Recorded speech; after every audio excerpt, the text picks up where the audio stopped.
Hello everybody and welcome to my review of the 1950 classic film Harvey, which is one of my favorite classic comedies that I go back to just watch and enjoy. And some of the reasons for this are the performances. James Stewart, who was Oscar nominated for this performance, it's one of my favorite out of many great ones by him. And also Josephine, who actually won Best Supporting Actress for this role. She is excellent as well. I would also like to give a shout out to the entire supporting cast, but especially great are Victoria, Horne, and Peggy, two other very charming actresses in this film who I feel deserve to get a little more credit than they do. Now, the plot of this film seems pretty simple on the surface. It's basically that James Stewart's character has a friend that's a 6-foot-tall invisible rabbit, and this, of course, concerns everyone around him, especially his sister. From there, it becomes a comedy of misunderstandings, basically, like a lot of classic comedies. And this should be far-fetched, but because of the great acting and the great dialogue, this really works. And James Stewart really makes it work, in my opinion. He's one of the greatest actors of all time because of his versatility. He did westerns, he did films with Alfred Hitchcock, he did very serious dramas, but I also think he was very underrated in comedy, and this film is a good example of that. It has a lot of comedy, but there's a little bit of a serious side to his performance as well, which he just hits all the notes perfectly.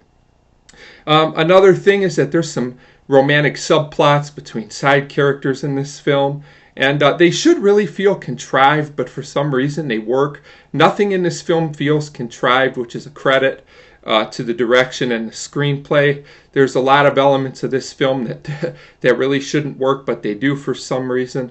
And the film does have some serious scenes, and those also work. They're balanced very well with the comedy. And the film goes to some interesting places in the last half hour or so, and those really work as well, as the film becomes a little thought-provoking, which to me are the best kind of comedies that have some thought behind them, something I sadly think that a lot of modern comedies miss. Not all of them, there are some good ones, but I feel that a lot of them miss this point, that you can have a clever plot to go along with your comedy. Now, another thing I'd like to say that's interesting about this movie is that the rabbit is never shown. It's never shown in animation and live action. It's not shown at all. If the film was made today, I feel like they would probably do some kind of special effects for it, and it just wouldn't work.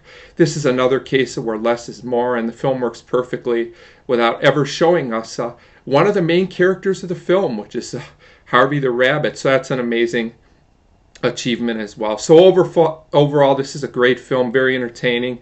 I do have a few slight issues. The film is slightly padded. It takes a while to get going. It feels like a few of the scenes at the beginning have a lot of exposition, but they're a little longer than they need to be. And there's a few padded scenes in the middle of this film, but overall this is a joyful film and they don't really take away from it. I just felt like if 10 to 15 minutes of this film was trimmed, it might have been a perfect film. As it is, it's still a great film with wonderful writing, acting, and directing. The technicals are nothing great, but they're adequate, and that's all they need to be in a film like this. They don't really need to be anything spectacular. So overall, Harvey is a film I would definitely recommend to all fans of any of the actors in it, especially James Stewart, and also fans of classic comedy, as this is a very good one. And I give Harvey a 4.5 out of 5. Definitely a classic film to check out. My next video will be a channel update, and as always, thank you very much for watching.